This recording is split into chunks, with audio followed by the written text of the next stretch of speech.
This is Kev, and welcome to another edition of Musician Rewind. Today's guest, we have Mr. Freddy. How you pronounce your last name? Yes, Dugard. Dugard, incredible drummer. Oh. And I want to thank you for coming on, man. So what I do with everybody, I always ask them is, I know you as the drummer, is that your original instrument? Is that what you started on? Well, I would say yes, but Okay. I would say no at the same time, because when I started playing drums, I was in elementary school. Okay. And there was a drum and bugle corps, and I never thought about drums, at that point. So I took the bugle. Oh, okay. And I took that home, and I said I couldn't blow that thing for nothing. And what elementary school was that? Okay, St. Pascal's. Oh, okay. In Queens. And actually, it's like right in the circle of all these other great young musicians at the time, especially Jerry Brooks. Oh, okay, on that side. Right. Yes, right. sir. Yep. Right around the corner.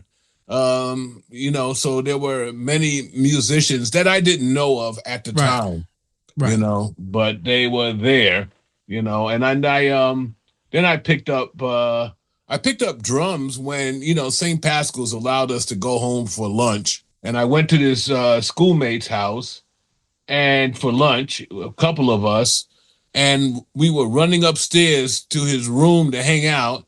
And he had a red drum set right there in the living room, and it's made me stop. And wow, pretty much that's what said, wow, look at that. Wow. So what grade is this? Oh, wow. This is like, I would say second to third grade. Oh, okay. Yeah, very young. Because, that the neighborhood back then, everybody was like playing some type of instrument. Yeah, it was required, actually. Yeah, it was like, a great friend of mine's, Paul Brown, who passed away. He had played bass guitar. Mm-hmm. Another great drummer who, Greg Laddie. Okay. And Greg Laddie played with, Roy Haynes's, I think Roy Haynes's son, Graham. Mm-hmm, I'm not familiar with him. Yeah, Graham played trumpet, and they were playing that M-bass music. And that M-bass music is by Coleman. He wrote he did this M-bass music, man. You gotta look it up. I gotta look that up. Yeah. You will never find the one.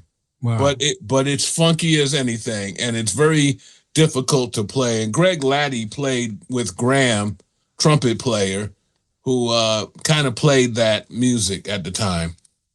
So y'all had a drum and bugle corps that young?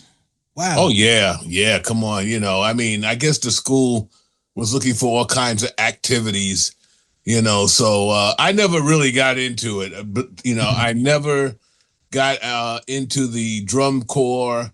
When I saw that drum set, I was not into it. I was actually, it took me a minute to get a drum set myself. My mom's, I don't know, she didn't, not that she did not want it, but I had a paper route. Back then, paper routes were pretty famous. Yeah, a lot of musicians around my way had paper routes. Yeah, I had a paper route, and I was able to save up enough money to buy my first set for $100 out of the bylines. Wow, bylines. Wow. in Levittown.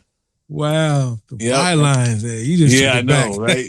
You get an instrument, turn a couple of pages, and you can audition for a band. Wow.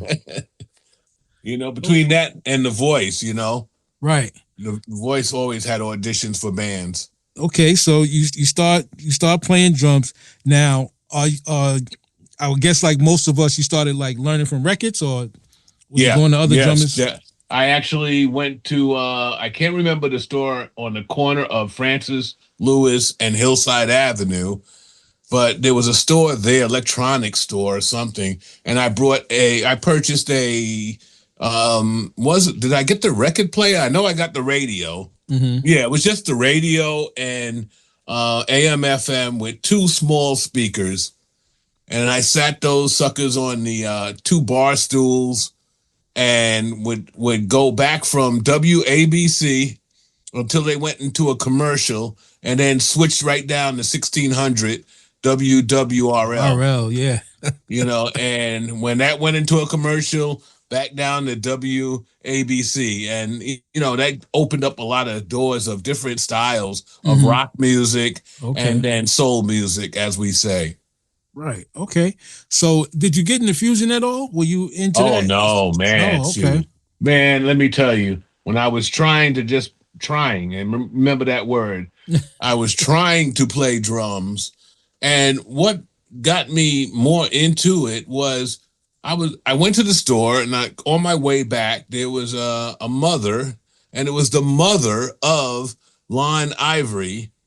And she told me that he was teaching drums. So I went over to his for $10. And I went to him, and, that's where I started my, let's say, reading. But all this time, I swear, I just thought there was a magic pill that could make me play drums, because I never, for the longest, it took me a long time to understand that it took a lot of, practicing the right stuff. Because I always played to records. I played to records for the longest. Right. Anything that came up. So so early on you was being taught to read charts? Not charts. Syncopation book by Ted Reed, is that that blue book? Yeah, Ted Reed Syncopation. So I was just basically learning the real basics with Lon. How to read quarter notes, eighth notes. Right. And no charts, nothing. I mean, my true timing didn't take off. I played with so many what I called the kiddie bands. We had a kiddie band, and the kiddie band, we just played, whatever was coming up popular on the soul chart. And it wasn't until a friend of mine across the street said that his uncle was looking for a drummer. And I really thought I was the cat, I really thought, this was nothing. And they paid for me to take a cab, because I had, I was still young. I was still in high school, early high school. And they paid for a cab. And at that time, I must have taken over 10 drums and 10 cymbals. They watched me. They watched me walk in that room for the longest. Probably thought I was, and I didn't even know of Billy Cobb. Right. Mr. Cobham. I didn't even know of him at the time, but I just thought I could really, have all of this equipment, and I could only hit like 2 drums. 2 drums, maybe the hi-hat, and I really could not. And they were going to get rid of me because I could take a ballad in the beginning of the thing, and by the time it was over, it was the fastest heavy metal song in the world. I had the worst timing in the world. And fortunately, the keyboard, not even a keyboard player, because back then it wasn't keyboard players. It was more having a band with 2 guitars. 2 guitar players, right. Yeah. Right. So Ed Arrington, who passed away recently, he actually said, keep him and we'll make him our drummer. So by that, I was able to listen, slow down, keep that pocket, everything. And this was the Village Soul Choir. They had one hit record called Talk to Me Sometimes. Okay. And I guess they were trying to remake it. Now, I'm in high school. These are older adults, twice my age. Okay. And I did, after a while, I was doing recording sessions with them. Wow. I remember my first recording, they took me all the way to New Jersey and found out that I could not play to a click track. To a click. And then they just said, okay, just keep time. And I got better, at keeping time. I have the record here, that my first 45 recording. Wow. And my mother had a rule, because I was in high school. The only way he could play with you guys if y'all got to bring him back in a car or a cab. No. And what high school were you in at the time? Oh, well, Thomas Edison. Oh, okay. Now, being in that school was the situation. I was a world-class track star. I Wow. hate to Okay. use the word track star. I mean, I've broken national records. Oh, cool. And what was going on, I had more track practice than band practice or practicing my drums. Right. So I got to Edison. I was supposed to go to Jackson because I lived 2 blocks away. Okay. I had prior done the Kids Olympics. Mm-hmm. And once I won the Kids Olympics, the high schools were trying to grab me up, and Jackson was just waiting for me like a pork chop. Wow. And I wind up going to Edison because they said, come here and we'll hook you up.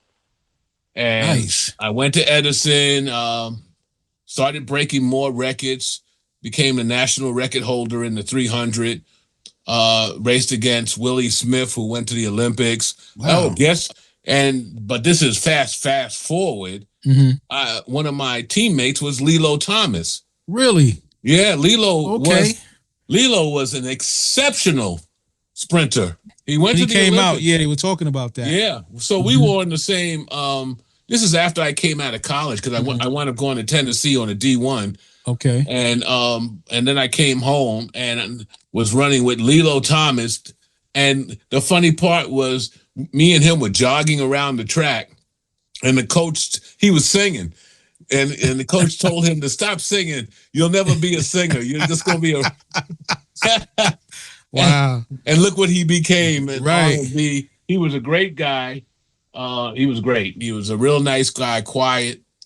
And so we went to Florida. I ran a few more times, and track just wasn't happening. I was supposed to go to Rutgers.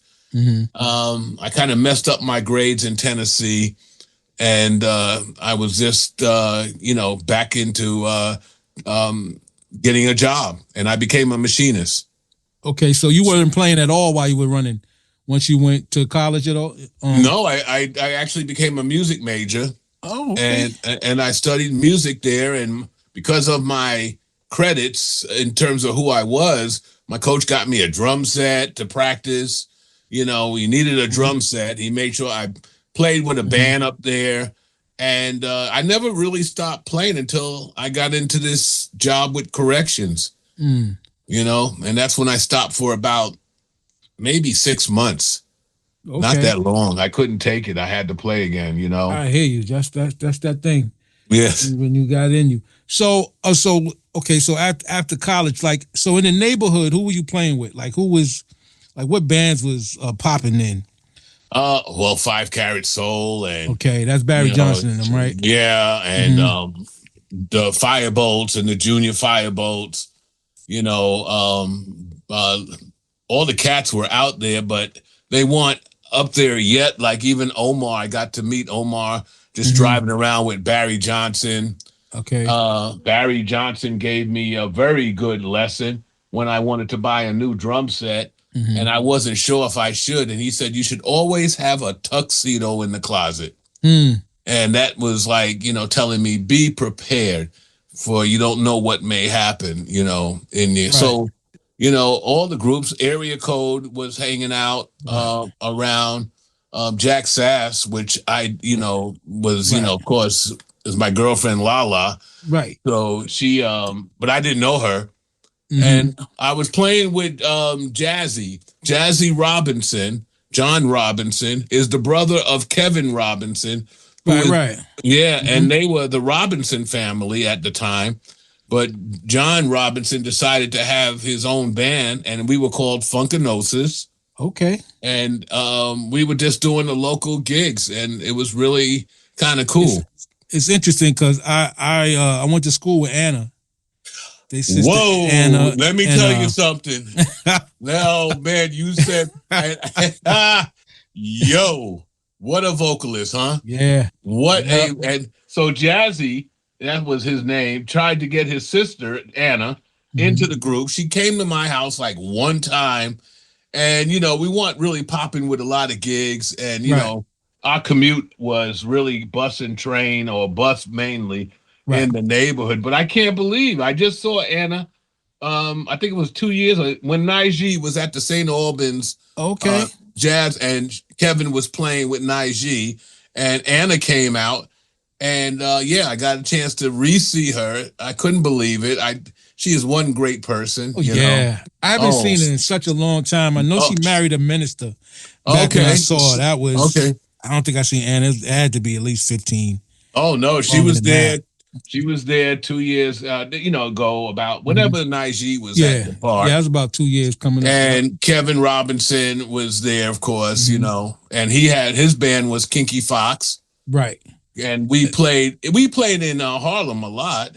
right, So down the block from where they would play, and at the Rooster, down in the basement, or right, down a couple of steps, I should say. right. Well, you're familiar with a band called Air? That sounds familiar. Air was so Richard Ruiz, I don't know, you know Richard Ruiz, right? I Drummer? heard the name. Yes. Right. So Richard Currents, who played drums with Creative Funk. Oh, please, Gary Gary DeBerry. Mm-hmm. Gary DeBerry was with me when I was playing with these local bands, and he used to frighten me because he was like a bodybuilder. Really? And Back there? Okay. oh, I mean, to me, he looked like one. He Mm-hmm. was very. I mean, I still talk to him today. Right. Him and his wife Barbara. Mm-hmm. They were amazing people to me. I needed a band one time, and I hired his whole band minus the drummer. Mm-hmm. And when we got to the band, we did the gig, and it went well. Somebody said, "What's the name of the band?" And I was like, "I don't know," but Gary just yelled out the Freddy Dugard Ensemble. Okay. And I looked at him like, "Wow, thank you." Right? Yeah, it was just so many cats back Yeah. then. And I wasn't leaving. At that time, in my age, I basically stayed in my part of the, in my neighborhood. Which was Jamaica. and what whereabouts? So over by August Martin, Baisley Pond. Oh yeah, yeah, Over that way. So everybody was over there. Ronnie Drayton on the other side of the park. That's where the name was coined, as they say, by one of the Flight brothers, Winky. Mm-hmm. Jamaica Funk is what it is. Right. Yeah, because Tom Brown was over there. Yeah. So with those cats, now I got introduced to like y'all side of town because I know some of those bands would come over and do youth nights because Marcus Miller and them had a band called Unique Creation. Okay. And so when we would go see, at junior high school, they had the shows. That's when I saw Area Code. Yes. What was the other band that played? Leroy, the drummer, played for them. Did you know Butch Hobson, who played with Area Code at the time? Mm-mm. The names, I didn't meet none of them. I think Mark Bass had a brother that played with them. Oh, the bass player. Yeah. Mm-hmm. His brother played trumpet or something. I believe so. Yeah, yeah. Mark played with me in my band. Oh, okay. Yeah, we played in Harlem for years, about 3 years, and actually did a live CD. And that's where I was able to meet. We played at Nubian Heritage, 126th Street and 5th Avenue, right on the corner. Mm-hmm. And Bobby Humphrey, the great flautist, female, Yep. she nicknamed it The Office. And that's how I got to go out with Bobby Humphrey. Okay. She hung out with us. Cool. They had a thing there. There's a thing, period, when they'll come listen to you. But if they ask to sit in, you must sound good. And right.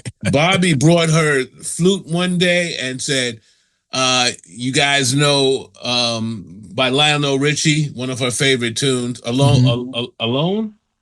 Okay, Alone? right. Yeah, and she whispered to me that, and I said, well, we'll learn it. And my keyboard player, Mr.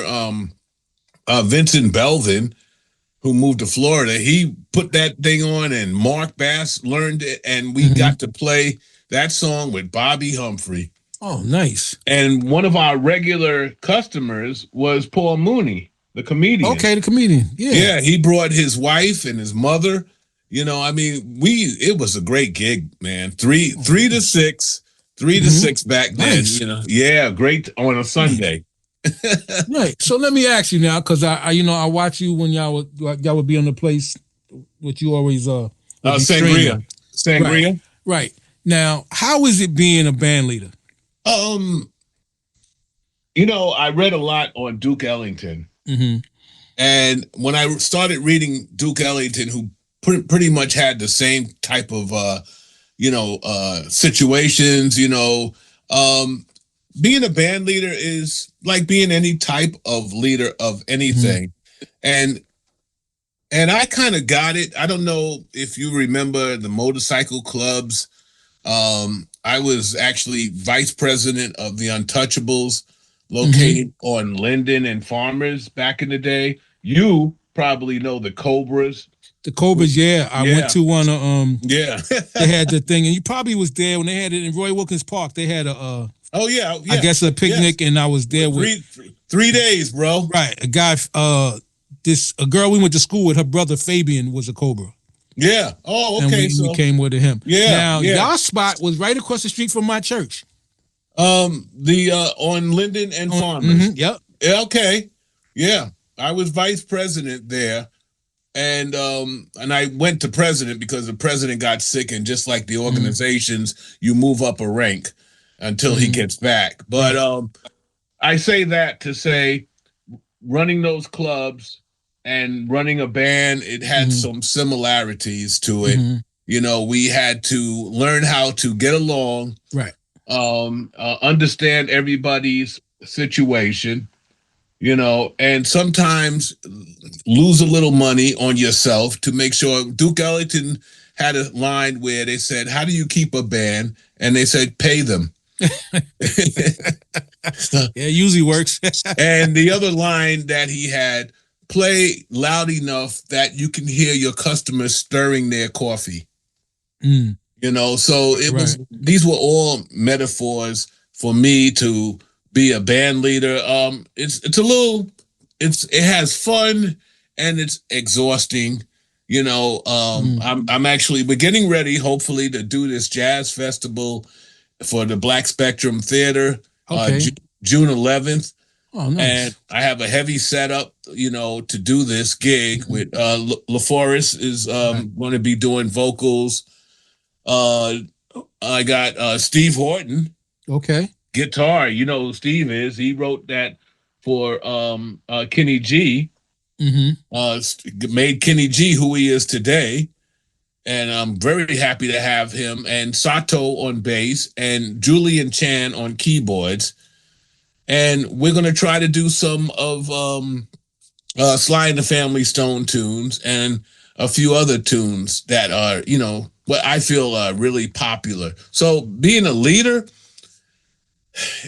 I can't even say it has its ups and downs because there's no such thing. You should expect that in anything in life, Right. Yeah, because I was just always curious about, because you got to, you're trying to schedule and people schedule, because I always looked at it might have been a little harder when we were coming up as teenagers. Oh yeah, because I would say I was leading bands even back then, and learning, because when I was with that adult band, I was learning from those guys of what they were doing, and even if they were doing things that we would not do today, you learn not to do those things. Right. Because you can see how it would, affect, people. You don't want to be corrupt. You don't want to cheat somebody out of money. And you want to understand other people's conditions, and things of that nature, So, and negotiating with club owners. And I have a different philosophy, of dealing, because I'm the Chitlin Circuit local cat guy. It was great to go out with Bobby Humphrey and got treated so well, that I said, wow, if this could be every gig, it'd be great. Right. But I definitely had a great learning lesson. I was nervous. I had to write the charts out just to remember the beats and the songs. And I was able to record it, the whole gig, And so, again, I was just learning how to be a band leader from even Bobby Humphrey. Right. Because she had everything in order. She had everything in order. So, and I cannot forget Dave Jackson. Are you familiar with Dave Jackson? The name I'm that's Ed Jackson's older brother. Okay. And he played bass with Onette Coleman. Okay. And a few other cats. And he played with me at the Smoke Barbecue Pit when I was playing there on Merrick. Okay. So, and when I called him for the gig, we would wind up speaking for like hours. Right. Just, learn. And I learned so much from his things, of what he did, the business or, personality. So I was able to even, I interviewed him, inside another club, and Ajax. I don't know if you remember Ajax, Trumpet trumpet player. player. Yeah. Yeah. Crown Heights. Yeah, I interviewed him and got a lot of good information why they call you Ajax. And we thought, I thought because, Ajax Park had nothing to do with that. Really? Yeah, I think he lived in, I forgot where he's from, but you see how he dresses. Right. Yeah. Neat and clean. So that was his thing. So they called him Ajax because he said he was always clean. Clean. Okay. Yeah. Oh, nice. Well, first of all, let me say this. La sends you her love because I did tell her that you was, going to do this interview today. So La is a unbelievable vocalist, and you have to be around her like I was. She was here in my house playing my piano, and she played something. She was like writing a new song she heard in her head. And when she hit the piano, and I said, how did you do that? The harmonics were unbelievable. Just what she was doing. So she replaces a note on the piano with her voice. And that's how it blends in to sound so unique, and she has a lot of little tricks. I would love to get her on, if I could. That's no problem. I would love to get her on. You can do that. We'll set that up. We'll set that up. She's very good for that.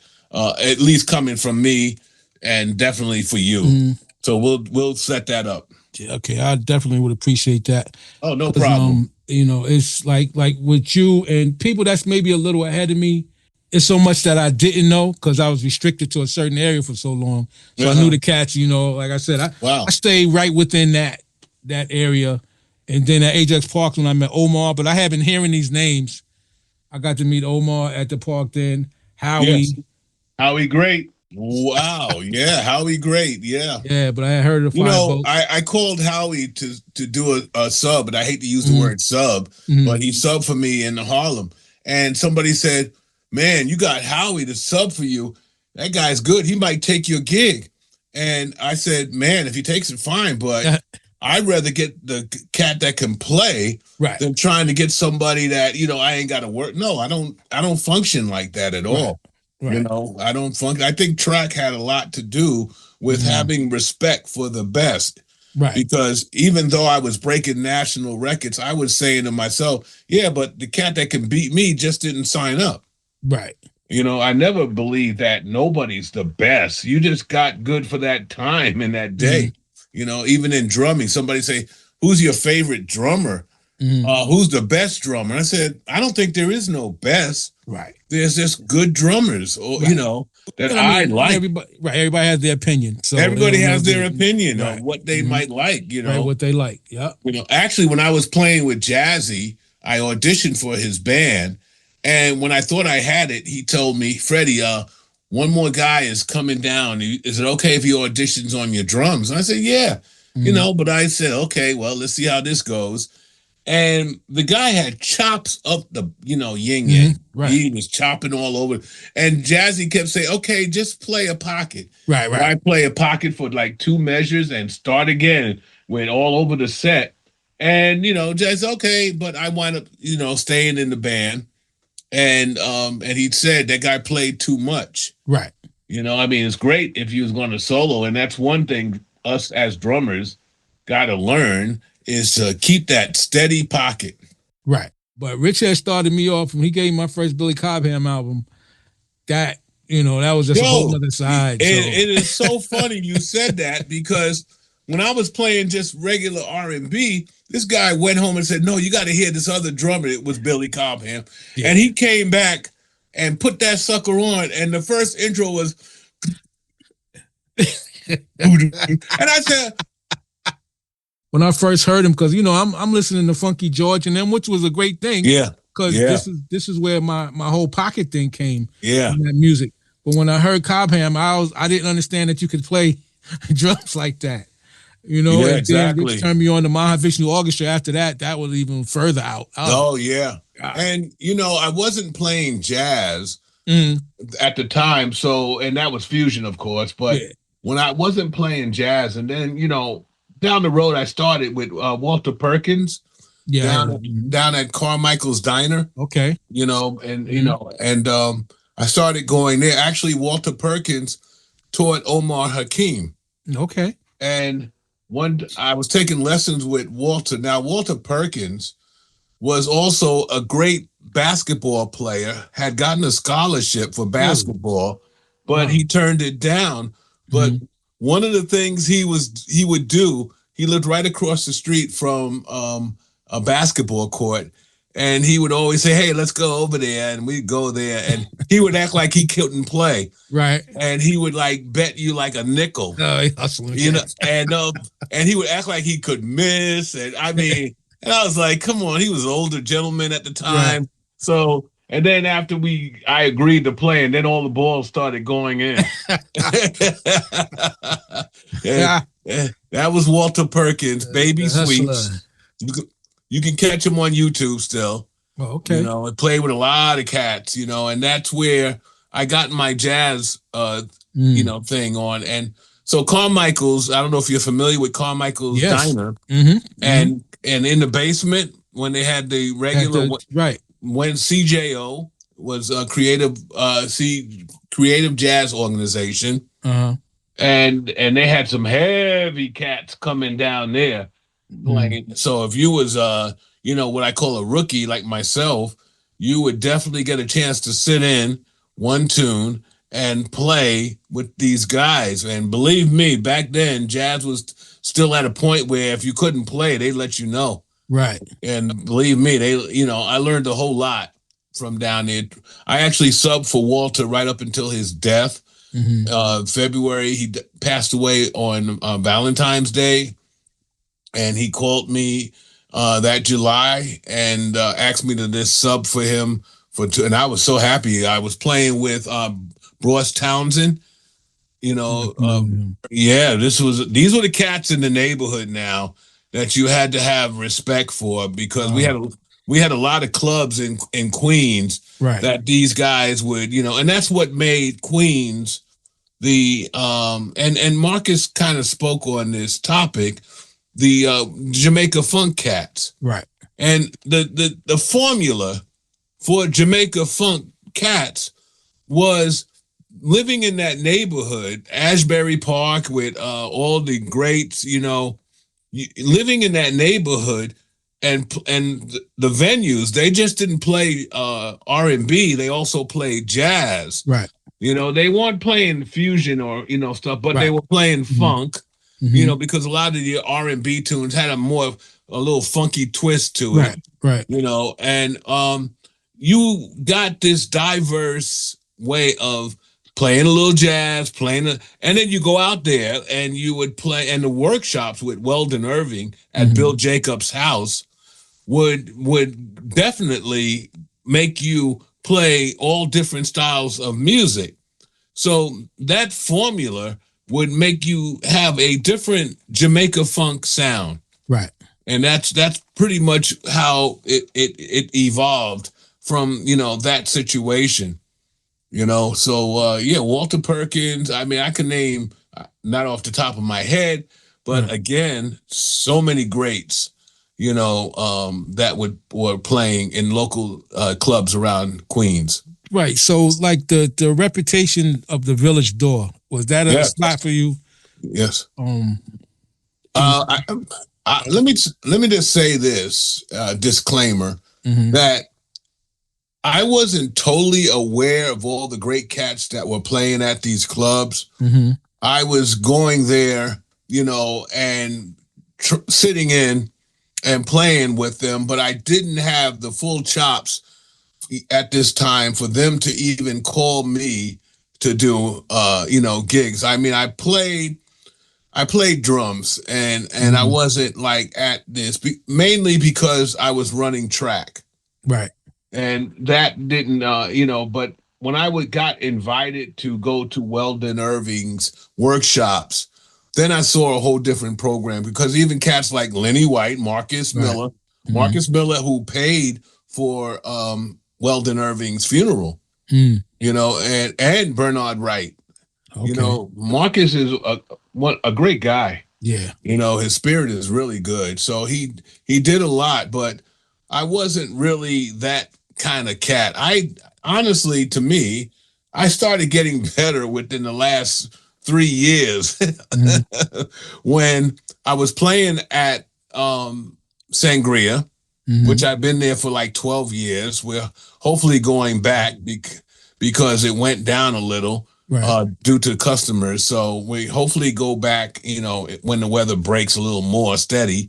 Right. But I went down there, and during COVID, I did a lot of stuff. V. Jeffrey Smith, who from Brooklyn, who played that sax solo on Caribbean Queen. Okay.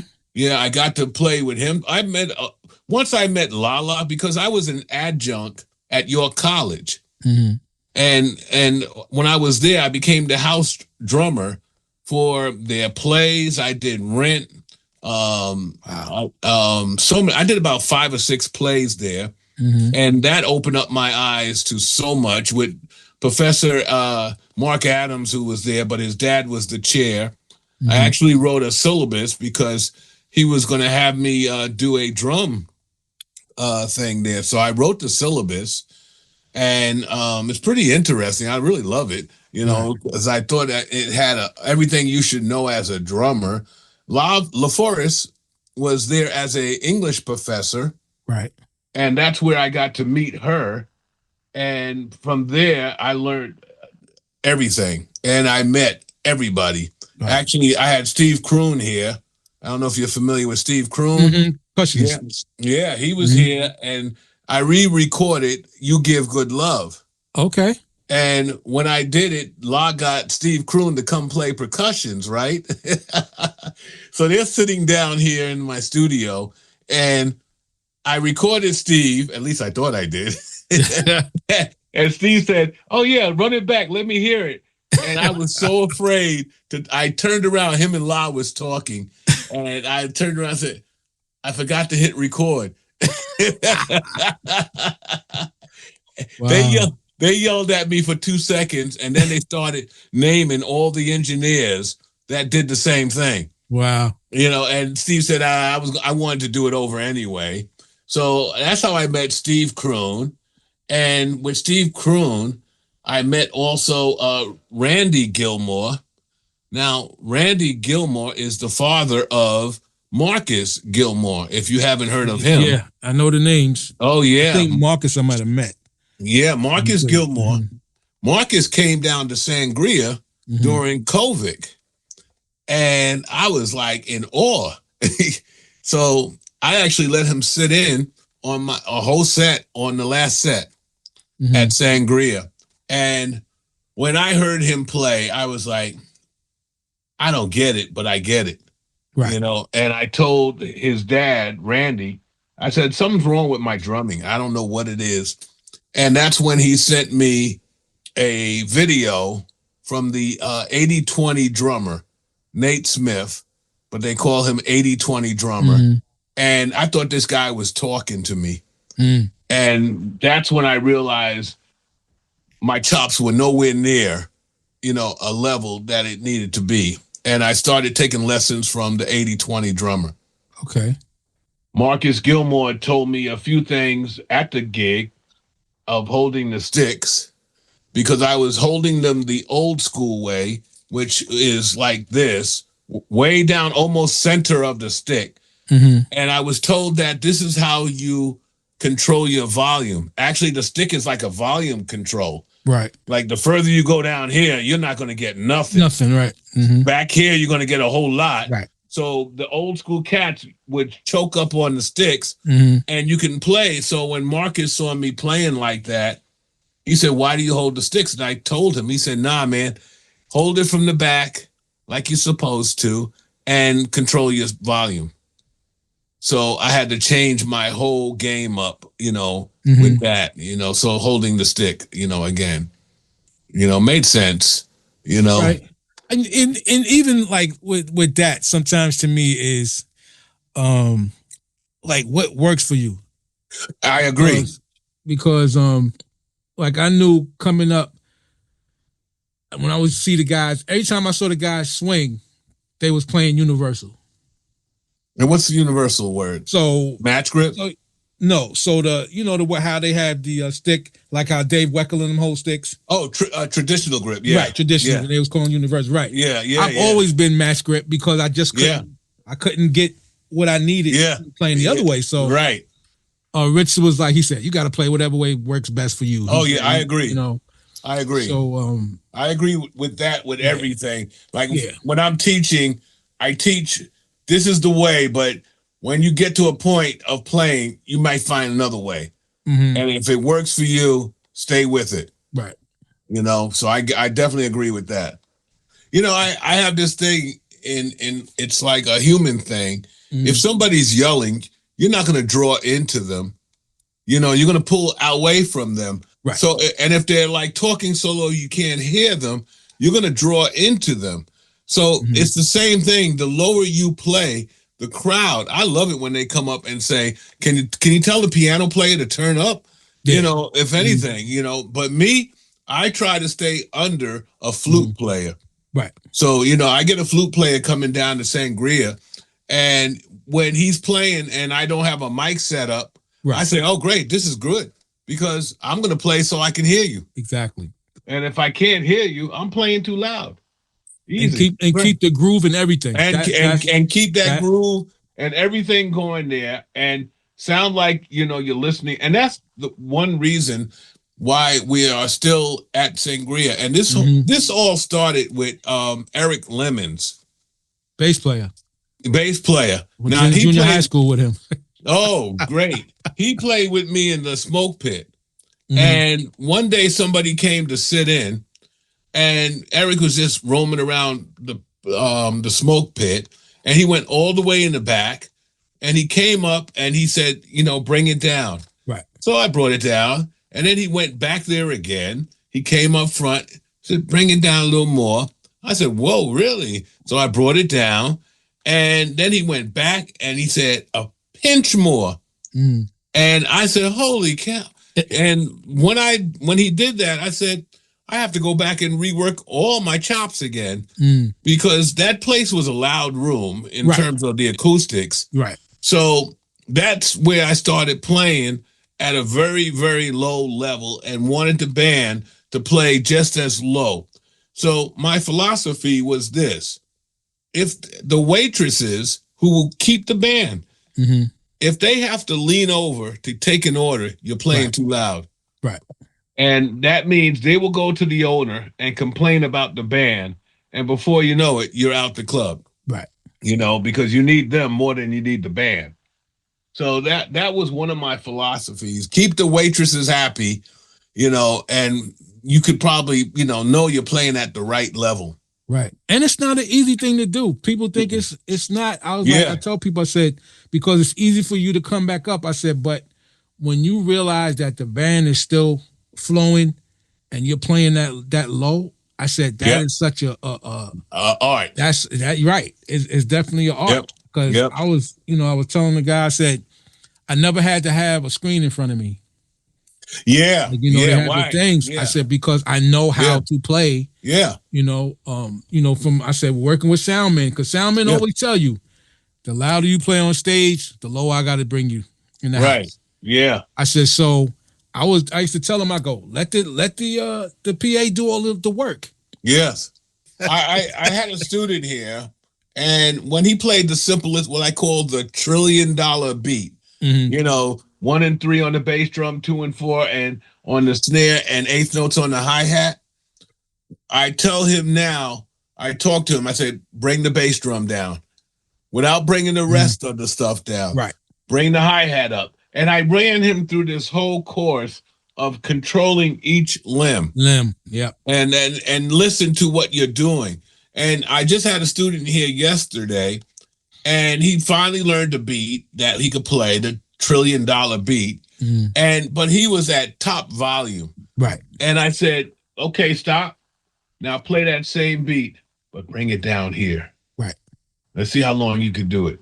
Right. And he was slipping off and on with that, because he's not used to. I said, that's where you want to play. Right. Now go home, and when you play that beat at home, I guarantee you, your family will say, wow, you're different. Right. Yeah, because you don't have to send a message like that. Control your volume. Right. Cats on guitars and pianos, they can just turn down the volume control. Exactly. But we have to control it, and it sounds better. Sounds better when you can do that. Very hard to do, but it's a lesson. Right. And they need to understand that you're part of the music, so you want to make that sound good, and so you want to play musical. And I had some young dudes that didn't understand what I was talking about. Right. I said, yeah, you want to play musical, not just I'm playing drums. You want to play music. Yeah, exactly. And volume has everything to do with it. But don't you think, because I have the studio, I mix a lot. Right. And I think that has helped me understand how to mix with a band. Right. When I'm playing, live. Because now I know that, this type of song requires more bass drum. Right. Or less bass drum. Or I call it aggressive hi-hat. Because there are times when you want to get but there's sometimes when you want because it drives the song a certain way, and it brings a different feel. Exactly. Actually, the voicing of every drum set and cymbal drives the song in a different direction. Exactly. Case in point, the great Dave Jackson. When I was doing a gig with Dave Jackson. Oh, I can't remember the guy who played with this group called 747, who passed away. He also worked at Sam Ash in the Hijackers, right? 747 Hijackers there at one time. Yeah, they did the wedding bands. Yeah, Steve. What was Steve's last name? Yeah, Steve. Steve. Yeah. He played. So, and I had him and Keno. Payne. Oh, I'm saying the wrong name. Know that name. Yeah, because Enos Payne. Enos Payne was a piano player that, boy, he will tell you everything that you're doing wrong. But I was playing with him and Dave Jackson. Dave is very courteous. And I went from the hi-hat to the ride cymbal in less than 8 measures. And he told me, don't do that. Because that creates energy. And the song is not ready for energy yet. Okay. Today, I always remember that. When I want the band, because we can actually control the band like a volume control. We can make them get excited or get less excited just by what we decide to play on these voicings of the hi-hat cymbals, tom-toms, and bass drum, and ride cymbal, and the bell of the ride cymbal. The tip of the stick and the shank of the stick. Right. All of these things have different weapons to excite the band, create the band, smooth the band out, side stick. And I learned this too from LaForest when I redid You Give Good Love. Right. And how certain things push the song, and made the song what it is today. So if you're willing to sit back and listen, you'll learn a lot. Yeah. And it's interesting, like you said, with a ride cymbal, it definitely changes the color and the energy. Yes. So there's times you can isolate the drum track and know where you are in the song. Yes. You go, okay, so this went to another section. Yeah. Like, oh, he's that ride cymbal. And when you bring it back, it's like just from that, you hear the sections. There you go. Oh, yeah. That's very good. Yeah. Yeah. That's one way of definitely looking at it like that. So that is I've learned more on stage. Like I said, we got Dave Jackson, We got Eric Lemons, who's an extraordinaire with history on jazz. Unbelievable. Unbelievable. I learned something from him. I learned something from, Dave Jackson. And then I did a gig with Jerry Brooks. And, I can't think of the sax player that's so famous, played with Dave Jackson. And it'll come to me probably after, but he was extremely famous. And Ed Jackson couldn't do the gig. He got Bell's palsy, and he put the guy on the phone, and he said, "Yeah, man, I'll be glad to do the gig," and blah blah blah. Right. And I knew this guy was like a super jazz cat. So when I got to the gig, I told them, I said, "Listen, let's just play some R&B. No jazz, man." The first tune they called off was jazz, and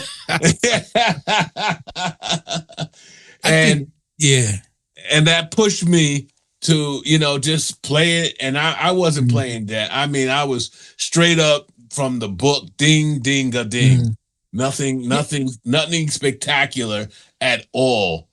I learned my straight ahead from records. Yeah, Rich didn't play a lot of it. Okay, he would give me things to listen to.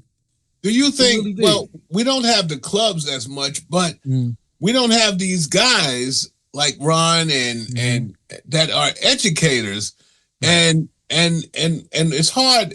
The constructive criticism has gone out the door. Yeah. And I believe, regardless of your level of musicianship, somebody can always have something to offer to you. Yeah. So you have to take your ego and put it out the door and listen, and then try it. Right. I know I played with Baller's Contemporary. Yes. And that was a lesson, they were playing so much different stuff. Oh, yeah. And it just helped my chops. I was like, please. Call you on the spot. Right. And, that was always a good thing. Yeah. But I got to play with them a couple of times, but I was like, on the B list, but we need you. And the son, Carl Bartlett, saxophone, Junior. Yeah. He played. I used to have jam sessions in my backyard every year, and I mean it was packed. And I got him when he was like 17, But are you familiar with Casey Benjamin? Oh, because he played with oh my goodness, that name slipped me too. That group that bass player that wears the hats and the sock on the end of his bass. Oh, talking about Mono Leon. Snorky, yeah, but he played with Snorky Puppy and a few and Glassboro. What's his name? Glassboro that does all this stuff now. Talking about the keyboard player, dude? Yeah. I know what you're talking about. Yeah, because he did the movie Soul. Right. Yeah. And that was Marcus Gilmore that played on those tracks in Soul, the movie. Okay. But Casey Benjamin, you got to look him up. He's from here. I had him when he was young. He passed away, unfortunately. Oh, really? Oh. Yeah, he went to IS 59. He kept skipping. Wow. When he passed away, Pamela Smith, I don't know if you remember Pam Smith. She was the music teacher at these schools, and she passed away, and he was at the funeral standing behind me. Now, we had already played together, and he tapped me on my shoulder. And I looked at him, and I said, "Wow, look at you. You look like a rock star." he wore his hair now. He used to have an afro. Now he got his in dreads balled up with, purple hair on the top. He looked great. I mean, how old was he when he passed? Yeah. Oh, shoot. He had to be like late 30s. 30s. I'm trying to think. Yeah. My kids went to 59, but they older than him. Yeah. Okay. He was 17 when he was playing with me, and that was about 20 years ago. Wow, okay. So he was young. Actually, his mother had to give him permission to come play in the club I was playing at, the Blue Goose, which was really Richard's place when it was on Linden. Okay. I started playing in his clubs. But Casey Benjamin used to sneak out of schools all the time. And one day Pam caught him sneaking out of IS 59. She caught him at the back door, and this story is coming from Casey himself, telling me, and she caught him and said, "Take this home and just blow in it." And it was the mouthpiece to a saxophone. That started his whole career. Wow. That started him completely. Never did anything before until she caught him. Shows the importance of why they need music in the school. Exactly. Yes. Yep. It'll stop so much, and not buttons, to hit these electronic things. Yeah. They have these schools in Long Island, because I was teaching at Malvern School of Music, and I saw a whole different perspective of learning. They had NYSMA. I don't know if you're familiar with NYSMA. Yeah, New York, NY, New York State something. These kids in Long Island had to pass levels 1 to maybe 6, depending on the instrument you were on. Every instrument, you had to learn NYSMA to pass these tests. And I was teaching NYSMA out there in Long Island. They didn't have it out here in Queens. This wasn't here. It was just out there. So music, again, and I'm still doing programs in the public library. Yeah, I see you. I saw you at on the post. Yeah, I was doing I'm doing Challenge Kids. And I've got 7 weeks with them. I think I got about 4 more left, and what I did with them was I came up with the concept of, after speaking to some teachers that helped me understand how to deal with these challenge kids. I've been in several schools, doing these programs, and I've learned that colors and sound will always keep their interest. Okay. So I call it the transportation learning way. And car, 1 syllable, is a quarter note. Airplane was 2 syllables. That was 1/8 notes. Right. And motorcycle was 4 syllables. That was 16th notes. Okay. I put this on the board. These kids are hitting these drums, not to mark the way they talk, but, they're like airplane, right, motors. And it went on so long, I put the original notes, the real notes, right up there, and they can see that it's the same thing. And these kids are playing rhythms. Wow. So it was a great thing for me to understand. Now I go back next week. I got colored bells to go along with because I colored the car is green, the airplane is blue, and the motorcycle is red. Okay. So now I got bells so that they can see this thing. And of course, once you give them the applause, they feel good, They feel good inside. All right, Fred, we're going to wrap it up, man. I'm going to have you back. Oh, no, man. What we're going to do is get LaForest Cope on it. Yeah. So I'll send you a text, and you can let me know when you want to catch her. Cool. All right. I appreciate you coming on, man. It was a great conversation. And all right, y'all, that was it. Look forward to the next episode, Musician Rewind. Thanks for checking us out. And we out.